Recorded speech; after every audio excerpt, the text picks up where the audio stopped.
اهلا بكم في فيديو جديد. النهارده جايين نكمل لكم حلقه جديده من مسلسل سول لاند او قاره الارواح. لو ما شفتوش الحلقه اللي فاتت هتلاقوا اللينك بتاعها في وصف الفيديو، روحوا شوفوها الاول وارجعوا شوفوا الحلقه دي علشان تفهموا الاحداث ماشيه ازاي. قبل ما نبدا بقى كده يلا تعمل لايك وشير للفيديو وتشترك في القناه لو مش مشترك، وتفعل الجرس علشان يوصلك اشعار بكل فيديو بنعمله.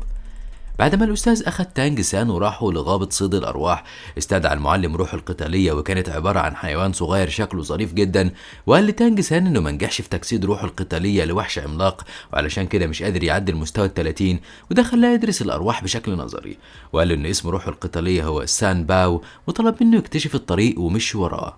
وبعدها قعدوا يستريحوا، وعمل تانج سان كل حاجة ممكن يعملها علشان يجذب بيها الوحوش ويعرف يسيطر عليها كويس لحد ما ياخد الخاتم. وفجأة حاصرهم ذئاب الغابة، بس سان باو قضى عليهم كلهم بقوته الخاصة. وبعدها جالهم أخطر الوحوش الروحية وهو تعبان ألدورا، وكان الأستاذ يعرف عنه كل حاجة، فأخد تانج سان وراه وقال له إنهم لازم يهربوا لأن مفيش أي فرصة إنهم ينجوا من القتال معاه، وخلى سان باو يشغله وهربوا هما. بس التعبان كان سريع جدا ويقرب يوصل لهم، وعلشان كده وقفلوا تانج سان وهاجموا، واستخدم روحه القتالية في ايده الاتنين، وطلع الخنجر اللي كان مديهوله الأستاذ طعن بيه التعبان موته. وكان تانج سان خايف جدا لحسن المعلم يعرف اللي عمله، بس لحسن الحظ انه ما اخدش باله، وبدأ يمتص خاتم الروح بتاع التعبان علشان يحطه على نبتة الفضة الزرقاء، وفعلا نجح واجتاز المستوى الأول في القتال. وأول ما فاق لقى الأستاذ واقع في الأرض، وعرف ان يتسمم لما التعبان عض سامباو، ولان روحه القتاليه فكانه هو اللي اتعض، فاستخدم قوته وخرج السم من جسمه وفضل قاعد جنبه لحد ما فاق. واستغرب المدرس هو ازاي قدر يعمل كده، فقال له تانج سان ان والده هو اللي علمه، وقام ورى الاستاذ نتيجه الخاتم اللي اخده.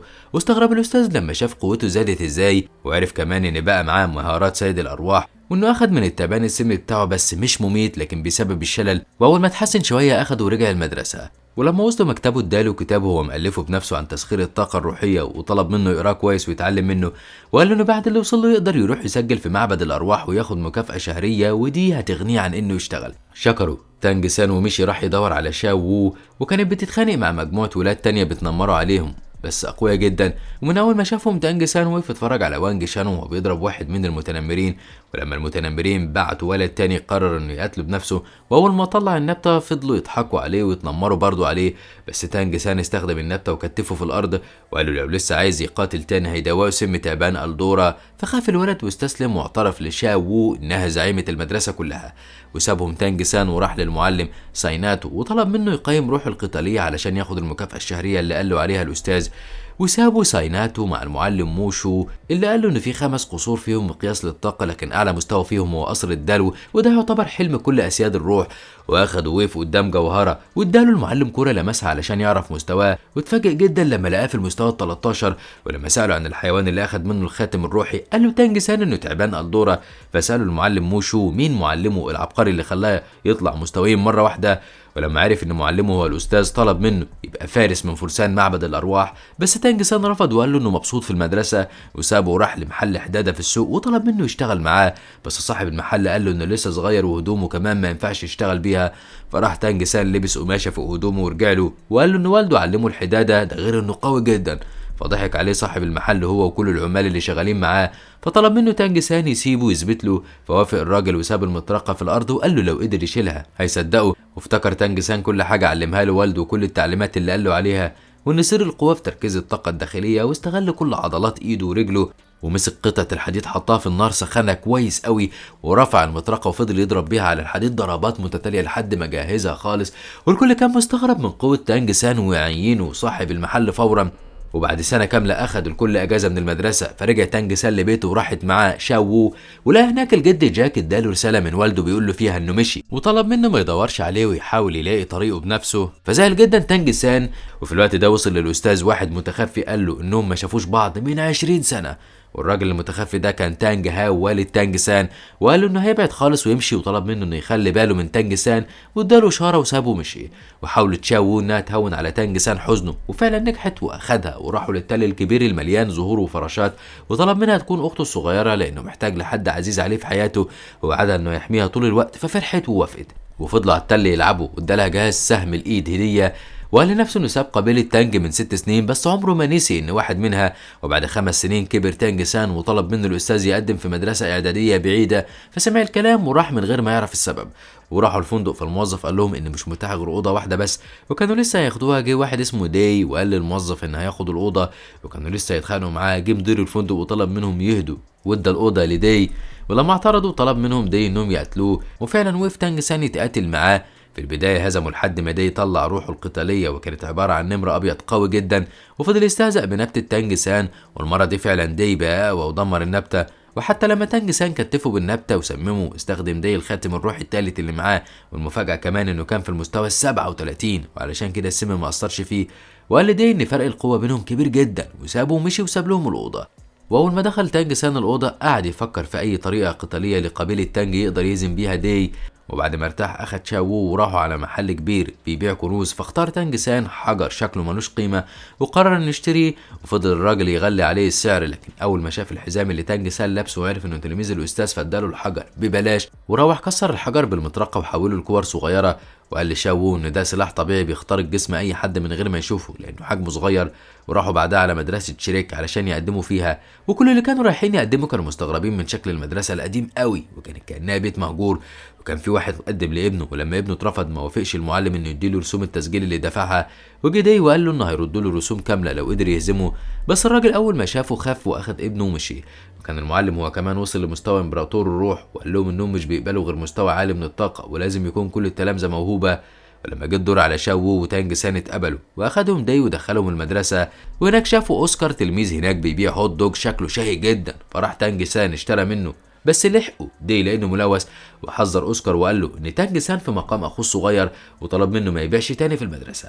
واخده هو والباقيين وداهم على الاختبار الرابع، وقال لهم ان المدرسه ما فيهاش غير 3 تلاميذ بس وهو واحد منهم، وكل سنه مش بيقبلوا غير طالبين او 3 بالكتير، وده بسبب فقر المدرسه. ومع ذلك قال العميد ان المدرسه تقفل افضل من انهم يقبلوا تلاميذ مستواها قليل، لان هدفهم ان التلاميذ توصل للمستوى ال40 قبل سن ال20. وكمل دي كلامه وقال لهم ان اللي اتخرج من المدرسه دي هم 12 طالب بس. واخدهم المعلم تشاو ووجي وقال لهم ان الاختبار هيكون عباره عن قتال معاه. فقال لهم دي ان في المستوى 76 وانه اقوى واحد في المدرسه بعد العميد. وقال لهم على كل نقاط القوه والضعف عند المعلم تشاو ووجي، وان فرصتهم الوحيده في الفوز هي انهم يتحدوا مع بعض. وكان معاهم نين، وقالت ان المعلم تشاو ووجي راح لمعبد الارواح، فبعتوا له اقوى 16 فارس من عندهم، ومع ذلك انتصر عليهم كلهم. وبداوا يقسموا على بعض الادوار في المعركه. وحط تانج سان خطه كويسه، ووقفوا استعدوا للمعركه هم الاربعه تانج سان ونين وتشيو وتشاو، وضربوه بحاجات كتيره بس ما تاثرش خالص، وفضل واقف بكل قوته لحد ما اتحدوا وهاجموه بايديهم فانتصروا عليه ووقعوه في الارض. بس قام وقف من تاني وصد ضرباتهم وخلى شاو تفقد وعيها، وقال انها تفضل كده يوم وبعدها تفوق، وهم كده خلاص خسروا القتال. فوقف تانج سان بمنتهى التحدي وقال له انه هيقاتله، ولو قدر يصمد قدامه لحد ما عود البخور اللي مولعه ما يخلص يبقى لازم يوافق على انضمامهم للمدرسه. فوافق المعلم تشاو ووجي، وبدا تانج سان يهاجمه علشان يعرف نقاط ضعفه، بس ملقاش عنده اي نقطه ضعف. واتضايق المعلم وطلع الروح القتاليه بتاعته، كانت دب قوي جدا هاجم تانج سان بيها، وكان كل هدفه انه يحافظ على كرامته ومحدش يقول ان ولد صغير قدر يهزمه. وقرر انه ينهي القتال خالص بضربه قويه منه، فخلى النبته تكتفه وتنبت جواه. وبرضه تشاو ووجي دمرها وبعدها عنه، بس تانج سان حدف عليه الاسهم السامه وفضل يتحرك بسرعه رهيبه. ولما لقى كل ده مش نافع معاه استخدم كارت ليه وطلع روح القتال المطرقه وضربوا بيها. وبكده كسب تانج سان المعركه واتقبل الاربعه في المدرسه.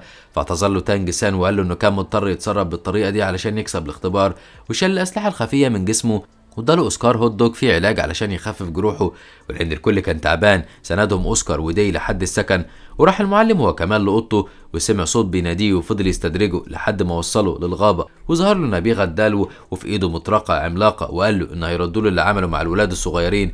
فظهر روح البومه اللي في المستوى ال78، وكان نفس الراجل صاحب محل الكنوز، وبنعرف انه صاحب مدرسه الشريكو. حاول يدافع عن المعلم تشاو ووجي بس من غير فايده، فبعد علشان ينقذ نفسه. وبعد ما اتضرب المعلم تشاو قال له نابغ الدلو انه معتمد عليه في تعليم الولاد، وما كانش في ايد تشاو حاجه غير انه يشكره. وتاني يوم الصبح اول ما فاق تانج سان لقى نفسه في السكن وجنبه اوسكار قدم له الفطار اللي عامله بنفسه بطاقته الروحيه. بس تانج سان ما اهتمش باي حاجه غير انه يسال عن شاو. وبعد ما اطمن عليها من اوسكار راح لم الاسهم المسمومه من مكان المعركه، وقال لنفسه انه كسب المعلم تشاو بالعافيه، وعلشان كده لازم يتدرب كتير ويصنع اسلحه وسموم متقدمه اكتر. وبعدها راح اطمن على شاو بنفسه في السكن واعتذر لها انه معرفش يحميها كويس.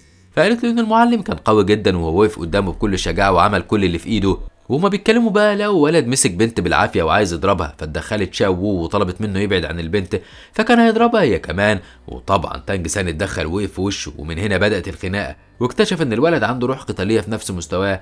بس لما الولد خرجها لقاها العنقاء، وكان الاستاذ قال له ان العنقاء على راس كل الارواح القتاليه، يعني اقواهم، وهجم بيها عليهم وطلبت تشاو من تانج سان انه يسيبه لها وهي تخلص عليه. وفعلا هجمت على الولد، وبالرغم من قوته بس قدرت انها تضربه وتهزمه. بس قام وقف من تاني وقال لشاو وو ان لسه القتال مخلصش، فاستعد تانج سان مع شاو وو. بس البنت وقفتهم وقالت لهم ان هونج كونج طيب، وطلبت منهم يبعدوا وما يتدخلوش. وجدي قال لهم كمان انهم فاهمين الموضوع غلط، واخدهم ومشي بيهم. قال لهم ان هونج كونج زميلهم الثالث في المدرسه، وصالحهم على بعض، وراحوا كلهم على المطعم علشان ياكلوا، وقابلوا نين وتشين وتعرفوا كلهم على بعض. وندهوا على اوسكار كمان علشان ينضم لهم، وقال لهم ان العميد وصاحب المدرسه السيد فليندر جاي وراهم، وان قوته اكبر من المعلم تشاو بكتير. واتفاجئت بيه شاو وتانج سان ان نفس البياع اللي اتخانقوا معاه قبل كده، وكانت خايفه لحسن يكون فاكر هي عملت معاه ايه. ولما طمنها تانج سان وقال لها انه اكيد هيسامحهم، اوسكار قال له انه غلطان لان المدير شخص حقود جدا. ووقفوا طابور قدامهم، فقسموا مجموعات نين مع اوسكار، وطلب منهم يجروا اللي مش هيكون ليهم غدا. وطلب من دي ياخد الباقيين ما عدا تانج سان. اخدوا معاه وسالوا عن الاستاذ، فطلع تانج سان رساله كان باعتها معاه فاداها للعميد. اما نين فطلعت بنت رئيس عشيره الزخف، وراحت لمدرسه شريك من وراه، وكان متضايق انها عملت كده، وكان عايز يروح يجيبها بنفسه. وما كانش يعرف ان العميد قرر يطردها من المدرسه بعد ما عصت اوامره وما نفذتش تمارين الجري اللي طلبها منها لانها كانت جعانه، وقال لها اما تتاسف او تتعاقب او تمشي. فردت عليه بمنتهى التكبر ان محدش يقدر يكلمها بالطريقه دي. فقال لها ان حتى لو هي من قبيله الزخف اللي تعتبر من اكبر القبائل، فهي بالنسبه له مجرد تلميذه وتعتبر من اضعف الموجودين. ولما كذبته وقالت له انها اميره قبيله الزخم واقوى واحده في الموجودين، قال لها امكانيات كل واحد منهم، فعيطت وطلعت تجري على اوضتها. فقرر فليندر انه ما يطردهاش، وطلب من اوسكار انه يواسيها. وبالليل اخدهم فليندر على ميدان الارواح، وقال لهم ان كل واحد منهم هياخد شارة حديد، واللي يجمع 100 نقطه هياخد شارة برونزيه. وعلشان يتخرجوا من المدرسة لازم يبقى معاهم شارة فضية على الأقل. وأخدهم دي يعرفهم إزاي يسجلوا، وفهمهم النظام وإنهم ممكن يختاروا نوع القتال إما فردي أو ثنائي أو جماعي. فدفع تانج سان وشاو رسوم الاشتراك، واختاروا قتال ثنائي وسموا نفسهم فريق سانو، وراحوا على ساحة القتال. وكان المقاتل اللي قدام شاو ضخم جدا، ففضل المتفرجين على القتال يقولوا لها انها بنت صغيره، وطلبوا منها تبعد قبل ما تتاذي. بس اول ما بدا القتال شاو ما ادتش فرصه للمنافس خالص، وفضلت تضربه ورا بعض لحد ما قضت عليه وكسبت المباراه، والكل كان مذهول من قوتها. وبكده اخدت اول نقطه. وجا الدور بعدها على تانج سان، ولعب ضد زميلته تشو، فوصاه دي عليها لانه معجب بيها، وكان خايف لحسن تانج سان يأذيها. فاستخدم تانج سان قوه النبته وكتفها بيها لحد ما اعترفت بخسارتها، واعلن الحكم فوز تانج سان. وبعد كده اشترك مع شاو في قتال ثنائي، وكان الجمهور كله بيهتف باسم الفريق الثاني الدم الحديدي لانهم اقوى واسرع. بس تانج سان كان ذكي وعمل خطه مع شاو وقدروا بيها يحبسوهم جوه النبته. ولما كسروها استخدم اسلوب الجذر المسكون، وخلى النبته تنبت من جوه جسمهم، وقال لهم لو حاولوا يقطعوها هيتسمموا بمخدر يسبب الشلل. فاستخدم فريق الدم الحديد المطرقه العملاقه وحدفوها على تانج سان، جت فيه. وشاو اول ما شافت اللي حصل كانت هتموتهم، لولا ان تانج سان هدها وقال لها ان اصابته بسيطه. وقال لفريق الدم الحديد ان النبته مكتفاهم والسم دخل جسمهم، وطلب منهم يعترفوا بالهزيمه، وفعلا عملوا كده. وبعد ما اليوم خلص مشي كل واحد في اتجاه، وسابوا تانج سان وشاو مع بعض. ولما رجعوا للمدرسه لقوا دي بيتخانق مع نين وبيهددها انها لو فضلت متكبره عليه كده هيقتلها، وبرضه سخرت منه فضربها طيرها، وكان لسه هيكمل عليها. بس تانج سان لحقوا وفكروا انهم كلهم زمايل، فهدى دي وسابهم وراح على سكنه. فوقفت نين بمنتهى التكبر وطلبت من تانج سان انه يقتل دي مقابل فلوس كتيره، ده غير انها تخليه ضيف شرف لقبيله الزخف. وطبعا تانج سان رفض وقال لها ان الفلوس والسلطه مش كل حاجه في الدنيا. فراحت طلبت من اوسكار وهو كمان رفض، وقال لها ان تصرفاتها المتكبره مش لايقه على المدرسه. فوقفت في مكانها تعيط. وتاني يوم كانت اول واحده تقف في الطابور قدام العميد، وجي اوسكار يجري وهو فرحان وقال لهم انه وصل للمستوى ال50.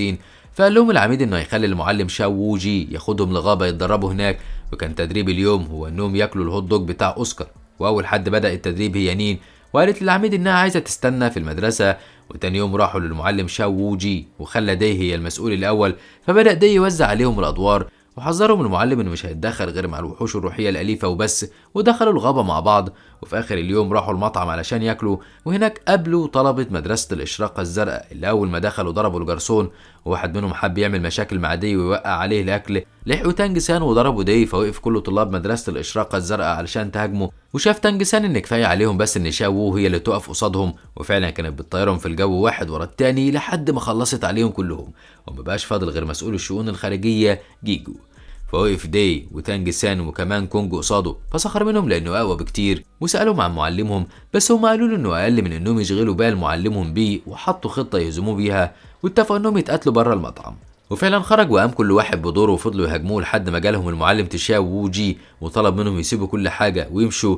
ووقف هو ضرب مسؤول الشؤون بنفسه وقال لتلامذته انهم لازم يتدربوا بشكل خاص، واخدهم ورجعوا تاني على الغابه وطلب منهم يركزوا ويكونوا جاهزين لاي خطر. وحسوا ان في حاجه بتقرب منهم، فوقفوا في مكانهم ثابتين ما عدا تشو استغلت حركتها السريعه وطلعت فوق شجره عاليه علشان تعرف ايه اللي بيقرب منهم، وعرفت انه تعبان طاير. ولما قالت لهم اوصافه وعرف المعلم تشاو انه تعبان العنقاء، فقال لهم تانج سان ان ده نوع نادر جدا وكل طرق هجومه، وانه بيلف نفسه حوالين فريسته ويعصرها.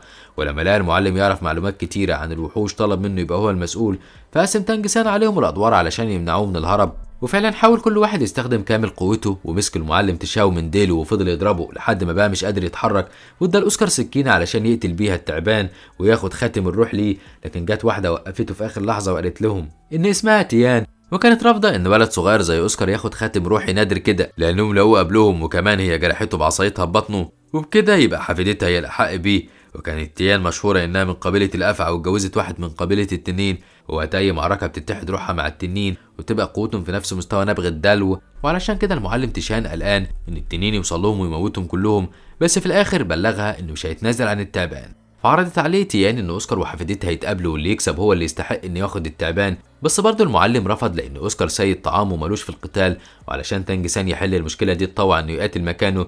ولما كتفها بقوه النبته حررت نفسها بسهوله جدا ونزلت له علشان تهاجمه، واستخدموا الهجوم بالطاقة الروحية، فدمج طاقته مع طاقة قبيلة تانج لحد ما حست تيان ان حفيدتها مش هتستحمل، فاستسلمت واعلنت خسارته. وفعلا حفيدتها فقدت وعيها وفوقتها، وهي بتتوعدهم انها ترجع لهم تاني بس معاها جوزها التنين. ومسك اوسكار السكينة وقتل الوحش واخد خاتم الروح، وده خلاه يبقى عنده جناحات بيطير بيها. كل ده وكان تانج سان بيحاول يستجمع قوته وطاقته اللي خسرها في قتاله، واول ما فاق قال لهم ان هو كمان وصل للمستوى ال30 وبكده يبقى محتاج لخاتم روحي. والكل فرح له وهناه، وبداوا رحله البحث عن وحش روحي لتانج سان، وقرروا انهم يستريحوا لحد النهار، وحسوا ان في حركه مش طبيعيه فوقفوا استعدوا للقتال. فظهر لهم وحش عملاق على شكل قرد بيدمر اي حاجه قدامه بسهوله، فوقفوا مصدومين قدامه ومش عارفين يتصرفوا. وكان تانج سان عارف كل المعلومات عنه وقال له انه ذكي زي الانسان وقدراته زي كل الخواتم الروحيه اللي معاهم، لدرجه انه يعتبر كابوس اسياد الارواح. وفي المعلم تشاو اعتذر للقرد وقال له انهم لو واقفين في منطقته فممكن يمشوا، بس القرد برضه استعد انه يهجم عليهم. فوقف له المعلم وطلب من دي انه ياخد الباقيين ويهربوا، ومحدش هرب والكل وقف يهاجم مع المعلم تشاو، بس طبعا قوتهم كانت ولا حاجه خالص بالنسبه للوحش الغوريلا، وضربهم كلهم. وكانت عينه على شاو وو فاخدها بايده، واول ما تانج سان شاف ان اخته الصغيره في خطر اتجنن واستخدم اسلوب السهام المتتاليه، والمعلم هو كمان ما سكتش واستخدم كل قوته علشان يوقف القرد، واستخدم اسلوب تجسيد الروح مع انه عارف انه بالطريقه دي هيخسر 50% من قدراته. ومع ذلك القرد ما تاثرش واخد شاو وو وهرب بيها.